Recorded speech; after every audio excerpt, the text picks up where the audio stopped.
thank you, Josh, for organizing this. I think it's one of the most important things that we have to do is meet each other in the real world, look each other in the eyes and speak about things. I think that's something that went wrong in the past, and that's something that we're correcting now. We're having more of these kinds of meetings and seeing each other more than we used to. So thank you for that. I'm going to talk today about Legally Chained, and this is actually a product that's being built for the outside world, for businesses. It does not require you to hold Bitcoin. It does not require you to buy Bitcoin. It does not require you to know anything about Bitcoin, basically, and it solves a real business issue. That's something that maybe is not yet useful to you guys because, to be honest, you're running projects. You're not running businesses yet. You don't have a business model. You don't have a revenue model. You basically have nothing what a business requires. You're not, you don't know yet that you need to be legally compliant in a lot of ways. I hope you will get there, and part of why I'm here is trying to get you there and trying to make you understand that sometimes you have to think like a business and not like a developer. Yeah, so let's get started. I'm going to talk to you today about on-chain legally verified identities. What are on-chain legally verified identities, and how is that different from just using a private key basically as an identity, like the handles, which is kind of like an identity, but it's not a legally verified identity. And there's a big difference between those two.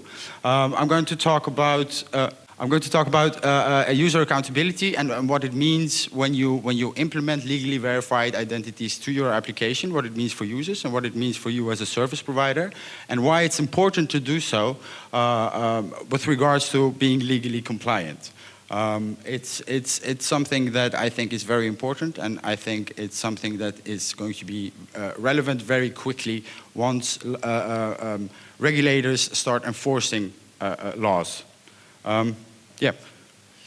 So on-chain digital identities. When we talk about identities in the Bitcoin space and in the crypto space, more than often people think that's a private key. That's the reason why people often say if Craig is Satoshi, he should just sign with Satoshi's keys. But that's not really how the real world works. You can compare it with if you lose your house key and I find it, do I have ownership of your house now? It's proof of possession, a private key, but it's not proof of ownership. Proof of ownership comes from something different. Proof of ownership is when someone else attests that you're the owner of something. Legal identities means that, what are legal identities right now in the real world? A legal identity is something that a government body or a business attests to. So a government says this person, gives you a passport, and that's basically their attestation that you are this person. You have this picture, that's what your face is, this is what your name is, this is when you were born, etc., etc.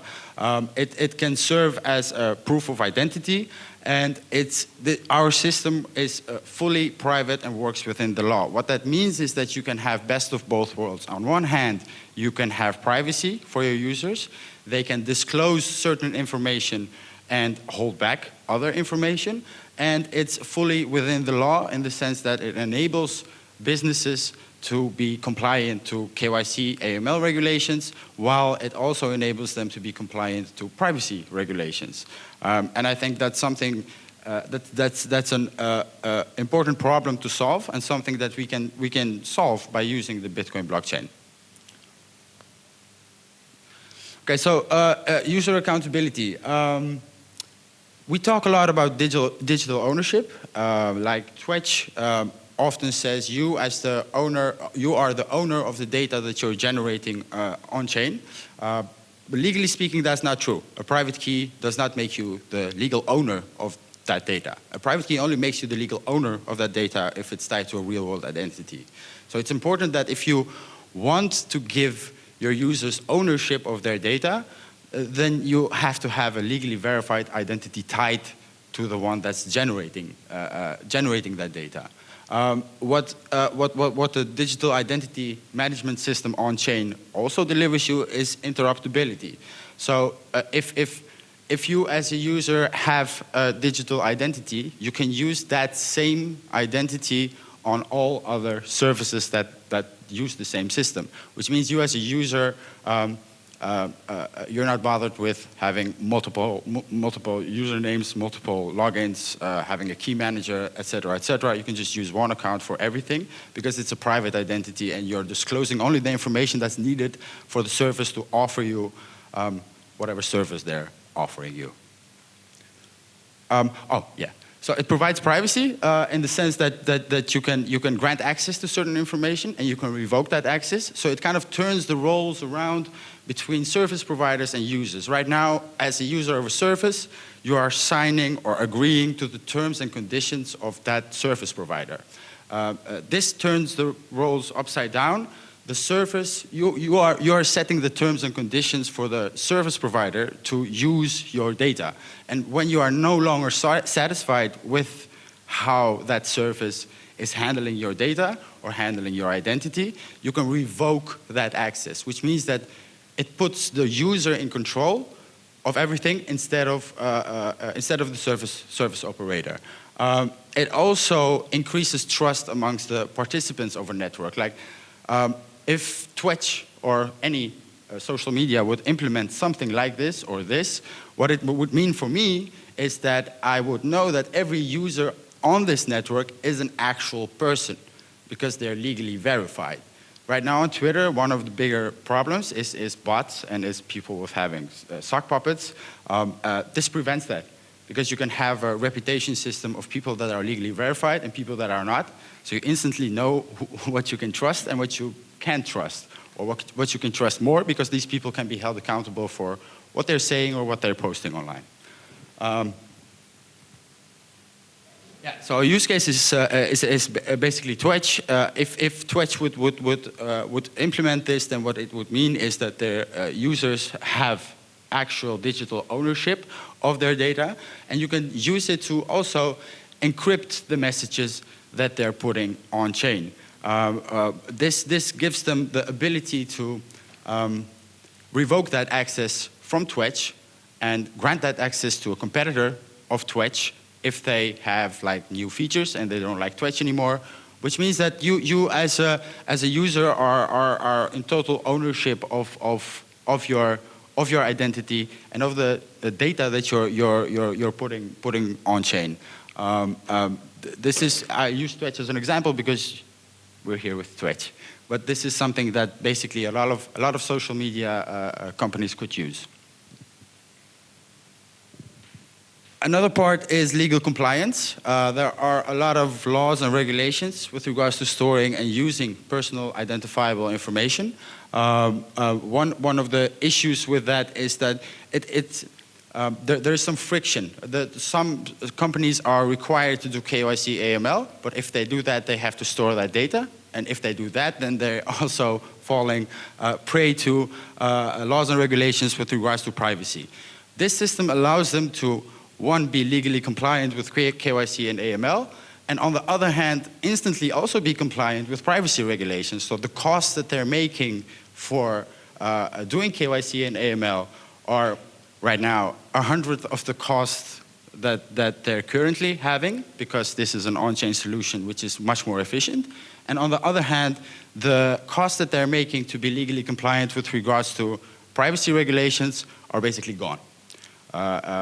Or at least significantly reduced. So that's an important thing, because you can, as I said, you as a user, you are in control of everything that you're putting on chain. You can grant access to a service, and if the service is no longer useful to you or is misbehaving, you can revoke it. It's the same if you use or lose your identity key, or it's maybe leaked by one of the services. Then you can revoke access through that specific key and grant access to another key, which means that your identity is never fully compromised. If a service breaches if a service loses the private key that grants them access, then only a part of your identity is compromised, and you can instantly revoke access from that specific key, which means that you have way better protection as a user. We do that by using attestations, which basically means we do a KYC check and we attest that this person has gone through a KYC check. Next to that, I think if on-chain digital identities will increase the generating of transactions a lot, because every action is basically an extra transaction on-chain. A use case for legal compliance would be something like puregame. So puregame allows users to be able to put a bet on they call it games, but it's basically betting. You can put money on the outcome of something, and you can win money for that. At a certain point, if you're doing if the price is $1,000, I'm just saying something, you have to be legally compliant with regards to KYC and AML. Our system allows them to do that while still giving their users the privacy that they want, and enabling puregame to operate fully private, basically like they do now, because they do no check at all, while still being legally compliant with regards to all other laws and regulations. And this same thing can be for casinos, for exchanges, for whatever is similar to that.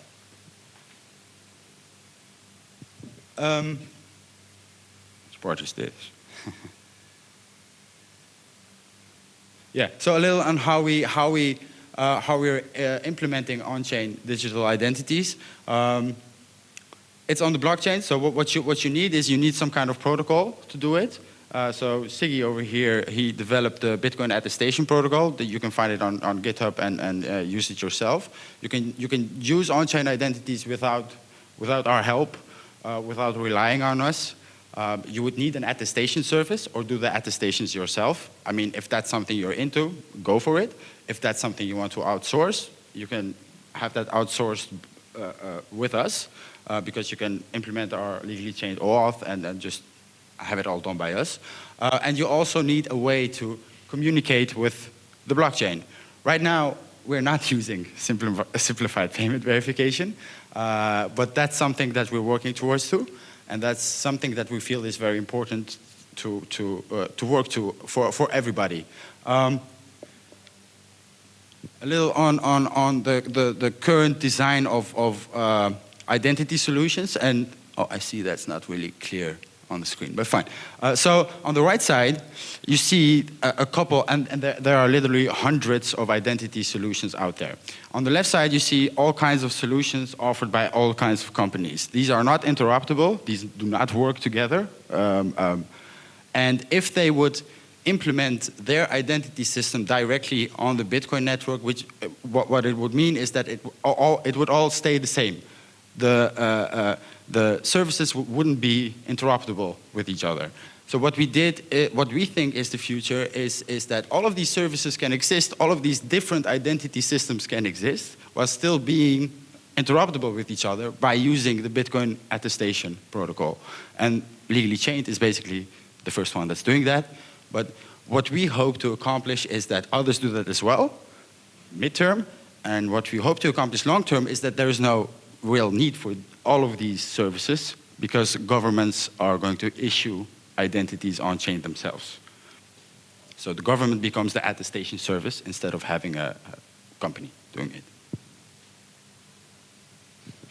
A little bit on how the current design is of a lot of applications. So you have the Bitcoin network, which is connected to a node, and then, in example, Planaria or Money Button or Money Swipe, sorry, whatever you're using. And then you have your application, and then you have your user. Now just look at it yourself. I mean, like, you have different layers of trust that are needed here for your user to use your service.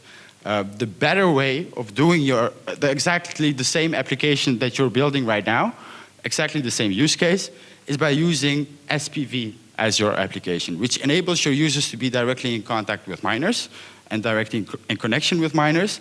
And that's not something we can do right now. We're talking to a couple of mining pools to make it possible. So they, like I think Dan mentioned it, they need to offer additional endpoints, basically, to make this possible, so that you as a developer can make your application so that once you deploy it, your user isn't relying on you as a service provider anymore for anything, or any other service provider. Yeah. Can you just, for people who don't know SPV, what is that really quickly? What's it stand for? A simple payment verification. So basically, you don't have to run a full node to verify that payments are valid, which is a very important part, because we're aiming for terabyte blocks, and the only nodes that matter, the only nodes that can call themselves nodes, in my opinion, are mining nodes, and all other nodes are not nodes. And SPV basically enables you to have only mining nodes, because you don't need an additional node, like an archival node. The archival node will be a specialized miner that's specialized in archiving and offering these services, either to you directly or maybe through a different miner. So a miner asks this archival node for a specific transaction or a specific data that you're requesting. And so basically, the left side is you're relying on somebody else when there's really big blocks to take care of those really big blocks, and it might be really stressful. So in this case, you're straight to the big block guy, which is the miner. Exactly, like the left side, and we saw this like in the recent past, when there is a stress test and blocks are bigger than usual. What happens then is that the back end of things that Unwriter builds, or things that Ryan has built, like Money Button, they can break down. If they break down, your application breaks down as well.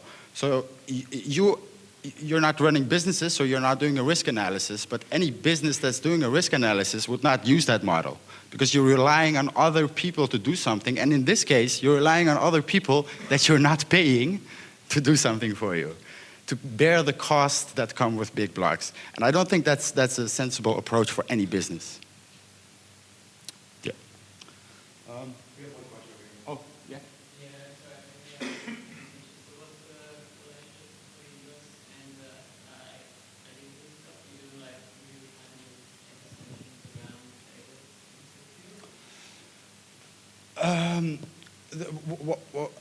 I don't quite. The identity system is not tied to SPV. It's just a different part. I'm trying to explain how we're building our application, and I'm trying to explain why we're building it as SPV, and not like what the other approach is.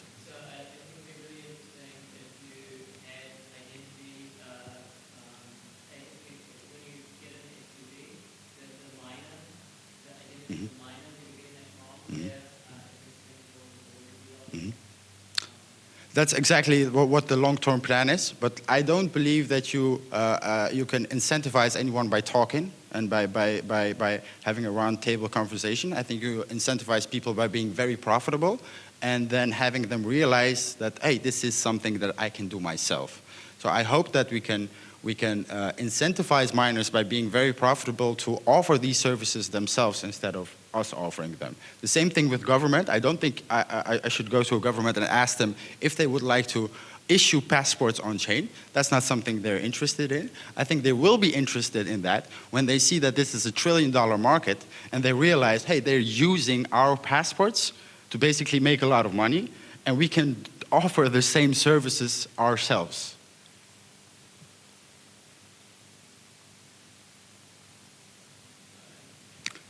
I understand that you don't get it because you're not a businessman. This is actually the issue. This is the issue with IT people, and this is someone you all know very well. And this is an issue that's been playing basically for decades. IT people have no idea, don't understand compliance and the economic requirements that come with it.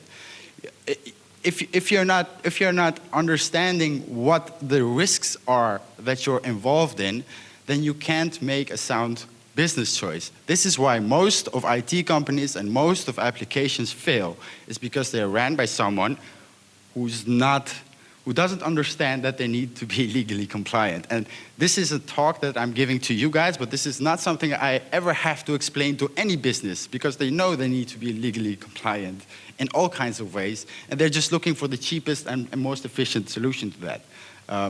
But I hope you guys are going to do the same thing eventually. So yeah, this is a quote from Craig. It's quite relevant, I think, to this crowd and to the Bitcoin crowd in general.